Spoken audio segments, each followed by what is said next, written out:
김건희 특검팀이 국민의힘 당원 명부와 통일교 교인 명부를 비교한 결과 통일교 교인으로 추정되는 10만 명 이상의 명부가 확인됐다고 밝혔습니다.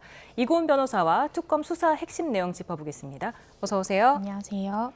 네, 지금 어제 국민의힘 당사 그리고 이 당원 명부 데이터베이스 관리 업체를 압수수색해서 이런 결과를 얻었다는 거잖아요. 어떻게 보고 계십니까?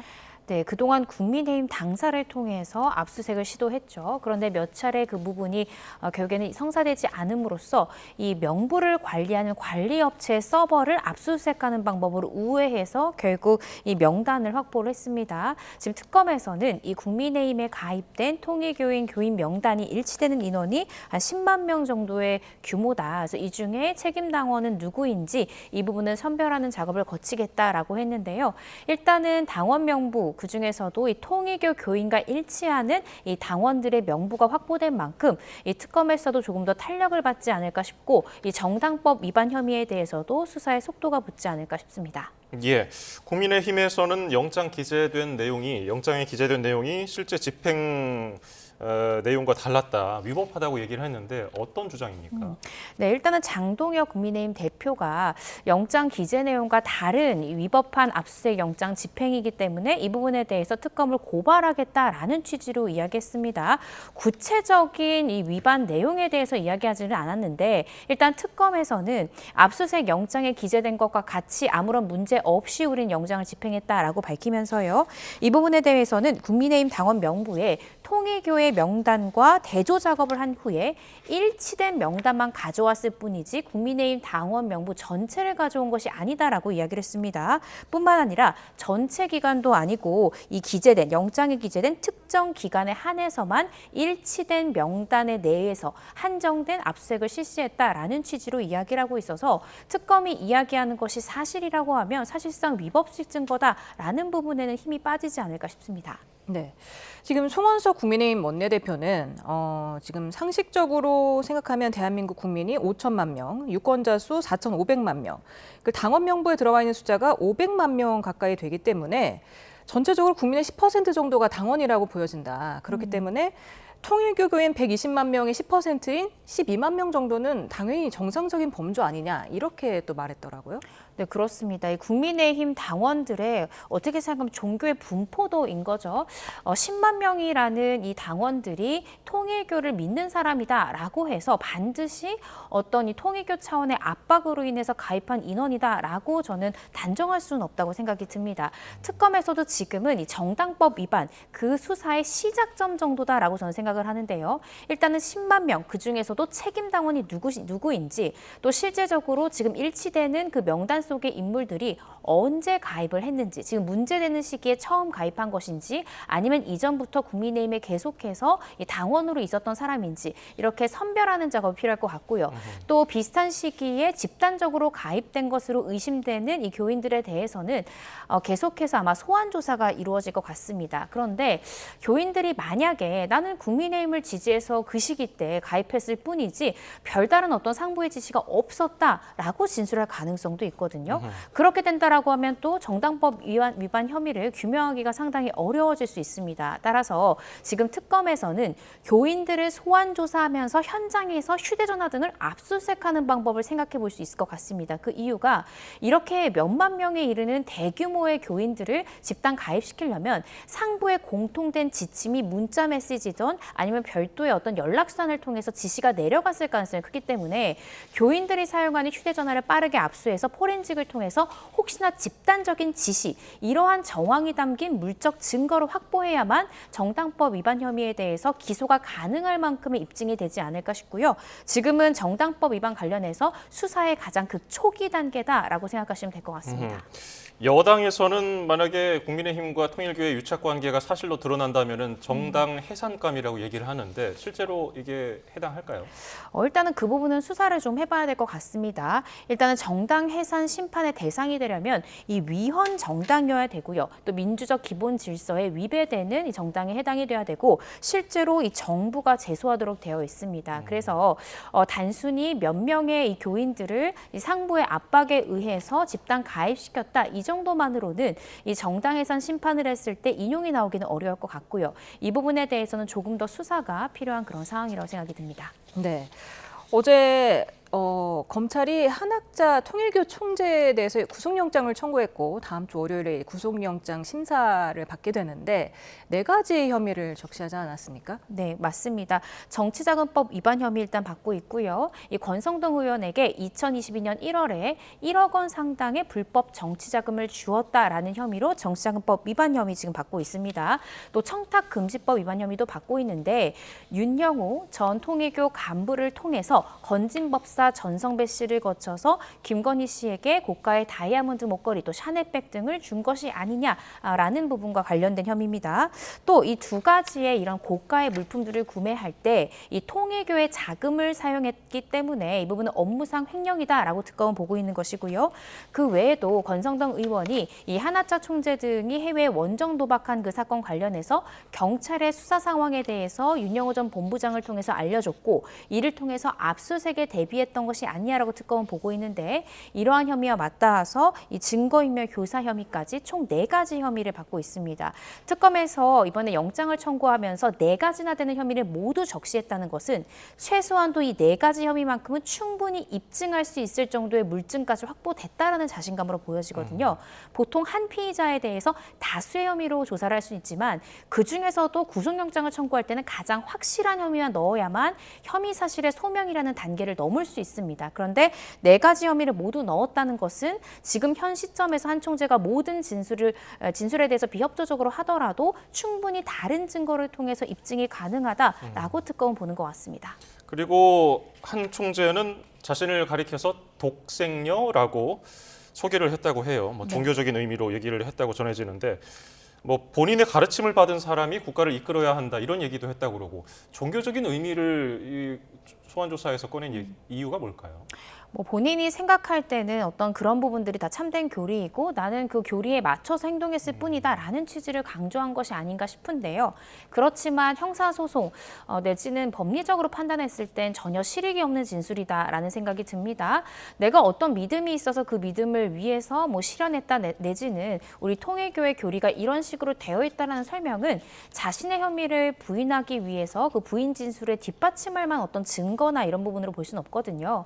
그래서 이렇게 교리를 설명하는데도 있었던 피의자 신문 과정에서 상당 시간을 할애했지만 한 총재 같은 경우엔 기억이 안 난다, 잘 모르겠다라는 취지의 부인 진술을 많이 했다고 하는데 역시나 잘 모르겠다라던가 기억이 나지 않는다는 것은 사실상 피의자의 답변으로서 그 답변적 가치가 거의 없는 답변이다라고 생각하시면 됩니다.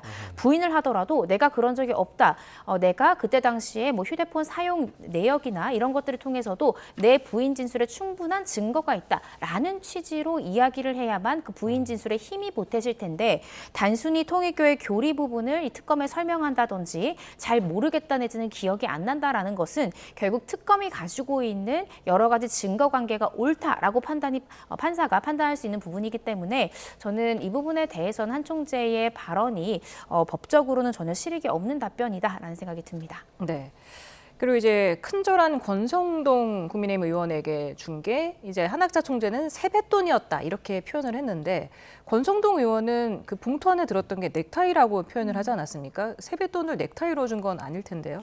네, 지금 이제 2022년 1월에 받았다라고 하는 것이 이번에 권 의원이 구속된 1억 원입니다. 그런데 특검에서는 추가적으로도 불법 정치자금을 받은 것이 아닌지 상당히 의심하고 있는데요. 1월 이후에도 2월에 한 차례, 3월에 한 차례 권성동 의원이 이 한 총재를 만났다라고 특검은 보고 있습니다. 그런데 세뱃돈이 거론되는 것은 2022년 2월에 만난 그 부분에 대해서 이야기가 나온 것인데요. 이때 쇼핑백이 있었고 한 총재도 2월에 권 의원을 만난 것이 맞고 쇼핑백을 준 것이 맞는데 그 안에 들었던 금원은 100만 원이었다라고 이야기를 하는 겁니다.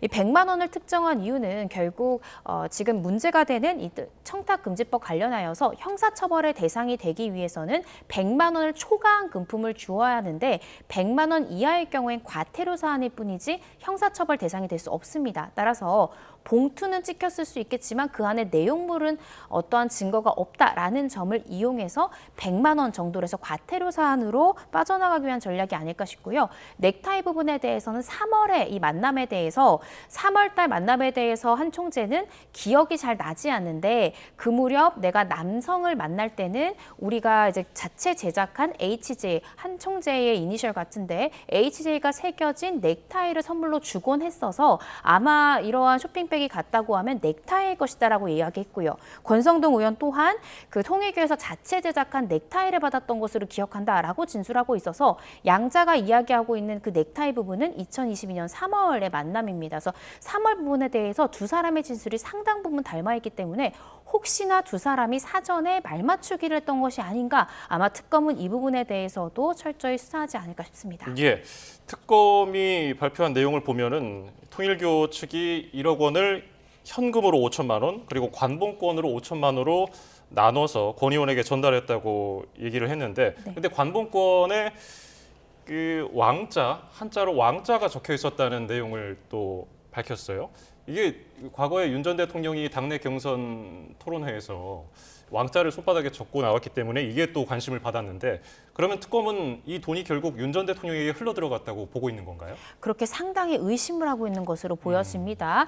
권 의원이 2022년 1월에 1억 원을 받았는데 그중 일부는 결국 윤 전 대통령에게 흘러간 것이 아니냐라고 특검은 의심하고 있습니다. 그 한 가지 또 강력한 증거로 말씀 주신 대로 이 1억 원 중에 절반인 5천만 원이 관봉권의 형태로 갔는데 그 관봉권이 상자로 쌓여져 있었다는 거죠. 상자 포장지에 왕자라는 자수가 있었다는 것인데 이것은 결국 이 윤 전 대통령이 토론회 과정 중에 이 대선 후보 시절에 손에 왕자를 그린 것이 언론에 노출되면서도 무리를 빚지 않았습니까? 결국에 이 부분은 왕이 될 인물인 윤 전 대통령에게 갔던 돈이 아니냐라고 의심하고 있는데 사실 이 왕의 자수가 담긴 포장지만으로 이 금액이 윤 전 대통령에게 갔다까지 입증하기는 어려울 것 같습니다. 그렇지만 수사의 촉발제가 될 수 있을 정도의 정황 증거는 될 것 같은데요. 앞으로 권 의원에 대한 추가 수사 또 이 통일교에 관련된 관계자들의 수사와 추가적인 진술이 조금 더 필요하지 않을까 싶습니다. 네, 지금 국민의힘은 당원 명부 압수수색과 함께 또 한 가지 조희대 대법원장 사퇴 압박을 두고 대여 공세를 계속해서 이어가고 있는데요. 민주당 지도부가 지금 조희대 대법원장 사퇴뿐만 아니라 특검 수사를 받으라 이렇게 촉구를 하고 있고 조국 비대위원장은 탄핵 소추안을 준비했다 이렇게까지 하는데 어떤 혐의가 적용될 수 있다고 보는 겁니까? 지금 조희대 대법원장이 한덕수 전 총리와 만나서 이재명 대통령 사건 처리를 논의했다라는 의혹을 제기했고요. 이 제보자의 녹취라고 하면서 공개된 녹취가 결국 AI 음성이었다는 것이고 이 부분을 두고 국민의힘에서는 이 부분이 문제가 크다라고 제기하고 있는 것입니다. 또 굉장히 이례적으로 대법원장도 자신의 입장을 표명하기도 했죠. 한 총리를 만난 적이 전혀 없다. 왜냐하면 이러한 의혹들은 대법원장 내지는 법관으로서 치명적인 어떤 부분이 될 수 있기 때문에 분명히 본인의 입장을 밝힌 것이라고 생각이 듭니다. 따라서 이렇게 발언한 부분들에 대해서 특히 국회 내가 아니라 이 외에서 이렇게 발언한 부분에 대해서는 명예훼손 등으로 충분히 수사가 가능한 부분이지 않을까 싶습니다. 예, 그러면 이제 국민의힘에서는 말씀하신 대로 서영교, 부승찬 의원에 대해서 명예훼손 혐의로 고발하겠다고 했는데 국회의원에게 그 면책 특권이 적용돼서 이제 불기소가 될 가능성이 있기 때문에 뭐 형사 고발까지 가능한가? 이 점은 어떻게 보세요? 이 부분에 대해서는 그 발언을 어디까지 했느냐가 되게 중요할 것 같습니다. 이 헌법 45조를 보시면 국회에서 이 직무상 행한 이 발언과 표결에 관해서는 국회 외에서 책임지지 아니한다라는 규정이 있습니다. 따라서 이 당시에 발언했던 것이 국회 내에서만 있었던 발언인지 아니면 다른 프로그램까지 출연을 해서 했던 발언인지를 두고 형사 책임까지 물을 수 있는 사안인지를 조금 더 규명해 봐야 될 것 같습니다. 네. 그런가 하면 민주당이 어제 3대 특검 전담재판부 설치법을 발의를 했는데요. 그러니까 1, 2심에서 각각 3개씩 총 6개의 재판부를 만드는 게 골자였고 지금 판사 후보 추천위에서 국회 몫을 제외한 게 특징적이었는데 또 법무부는 또 남겨놨어요. 네, 그렇습니다. 법무부뿐만 아니라 대한변호사협회 등에서 이제 추천을 받는다라고 규정이 되어 있는데 이 국회 추천 몫을 뺀 부분은 이게 위헌적 소지가 크다라는 비판적 견해가 거세지면서 일단은 국회가 추천할 수 있는 몫은 삭제한 것으로 보여집니다. 그렇지만 계속해서 논란은 계속되고 있는 것이 결국 대한변협과 판사회의와 이 법무부에서 추천위원회를 하고 이 추천위원회를 통해서 추천된 인원이 결과적으로 총 18인의 판사들을 추천할 수 있는 겁니다. 그리고 대법원장은 일주일 내에 반드시 이 판사들을 정당 재판 판사로 임명하여야 한다라고 규정되어 있어서 실질적으로 이 추천위가 추천한 인원이 1배수에 해당하기 때문에 대법원장은 그 어떤 선택권도 없게 된다라는 점에서 추후에 이 부분에 대해서 충분히 위헌적 소지를 다툴 여지가 있다라는 생각이 듭니다. 예. 그리고 이게 재판부에 적용돼 왔던 무작위 배당 원칙에 대해서도 이게 여당 측에서는 헌법과 법률에 정해져 있는 게 아니다라고 얘기를 했거든요. 어떤 게 맞는 말입니까? 네, 무작위 추첨에 대해서 헌법에 규정되어 있지는 않습니다. 그렇지만 법관은 공정한 재판을 해야 된다라는 것은 기본적인 헌법 원칙이기 때문에 법원에서는 특정 사건을 특정 판사가 판결했을 경우 공정성의 시비가 충분히 발생할 수 있기 때문에 무작위로 사건을 배당받는 것이 법원의 원칙이기도 하고요. 또 검찰에서도 각 형사 1부, 2부, 3부의 사건이 배당될 때는 검사가 직접 배당하는 것이 아니라 일반 직원들이 형사 1, 2, 3부의 고루 사건을 배당을 하게 됩니다. 그래야만이 그 판단을 받는 사람도, 판단을 하는 사람도 어떤 특정 인간관계로 인해서 내가 부당한 판결을 받는 것이 아니냐라는 시비에서 조금 벗어날 수 있기 때문인데요. 지금 이 부분에 대해서도 이미 재판부에 어떤 판사가 판단할지를 지정을 해두고 사건을 배당을 받는 것은 이 무작위 배당이 가지고 있는 공정한 판결을 내려야 된다라는 대원칙에 위배될 수 있다. 저는 따라서 이런 부분들도 이후에 위헌 소지가 충분히 있을 수 있는 부분이지 않을까 개인적으로 생각하고 있습니다. 네. 앞서 법무부 추천을 넣어서 그것도 논란이라고 말씀을 드렸었는 게 법무부가 사실 사법부가 아니라 행정부 아니겠습니까? 네. 그렇기 때문에 같은 집권 세력이라는 본질이 있기 때문에 사법부의 정치적 중립성과 독립성에 어긋난다 이런 비판이 있더라고요. 네, 그렇습니다. 상권 분립 원칙이 과연 잘 지켜질 수 있겠는가? 심지어 이 추천위에 법무부에서 추천한 인원도 4인이나 들어간다라는 점에서 문제가 될 수 있다라는 생각이 들고요. 그 외에도 지금 이번에 상정된 법률안들은 다양한 문제점이 전 법률가로서 있는 것 같습니다. 예를 들어서 이 전담재판부의 판결문에는 합의에 관여한 모든 판사의 의견을 표시하도록 되어 있습니다. 이렇게 만약에 진행될 경우에는 해당 전담재판부의 판사들이 자신의 의견이 모두에게 공개된다는 점에서 상당한 심리적 압박감을 느낄 수 있다는 문제점이 있고요. 뿐만 아니라 전담재판부에서는 일어나는 모든 공판 상황에 대해서 중계를 허가하여야 한다라는 규정도 있습니다. 심지어는 그 중계하는 경우에 어떠한 비식별 조치도 취하지 않도록 되어 있는데요. 그러면 판사 입장에서는 내가 어떠한 의견을 개진할 때도 그것이 모든 국민에게 자신의 이름으로 공개된다라는 점, 또 재판 과정 중에 모든 것이 실시간 중계된다라는 점에서 상당한 심리적인 압박감을 느낄 수밖에 없다라는 생각이 들어서 저는 곳곳에 위헌의 소지가 있는 부분들이 있다라는 생각이 듭니다. 예. 그리고 또 다른 내용을 보면은 판사 3명의 의견 전원 표시 내용이 들어가 있는데 네. 지금 다른 재판에서는 이렇지 않나요? 네, 이렇게 하지는 않습니다. 예를 들어서 합의부 재판부 같은 경우에도 판사 3명이 들어가는 것인데요. 판사 개개인의 의견이 들어가는 것이 아니라 합의부 재판부 전원의 일치된 견해가 들어갑니다. 그래서 이 판결의 주요 내용과 그 논리와 이유에 대해서 적시를 하고 맨 마지막에 이 판결에 관여한 판사 3명의 이름이 적히는 건데요. 그런데 지금 이 법률안이 상정된 해당 법률안을 보면 그렇게 하는 것이 아니라 합의에 관여한 모든 판사의 의견을 표시해야 된다라고 하면 그 합의 과정에 있었던 각각의 이 판사들의 의견을 상세히 적도록 되어 있는 거죠. 그러면 다수의 재판장과 어떻게 생각하면 3명의 판사 중에 2명은 A라는 의견을 냈고 그중에 1명은 B라는 의견을 냈을 때 B라는 의견을 냈던 판사가 상당한 압박감을 느껴서 이 다수의 법관의 의견에 찬성하고 동조하는 쪽으로 갈 수 있다는 것이죠. 그렇게 되면 법관의 독립성 부분을 충분히 침해할 수 있는 소지가 있기 때문에 이 부분도 한번 되게 심도 있게 검토해야 될 부분이다라는 생각이 듭니다. 네.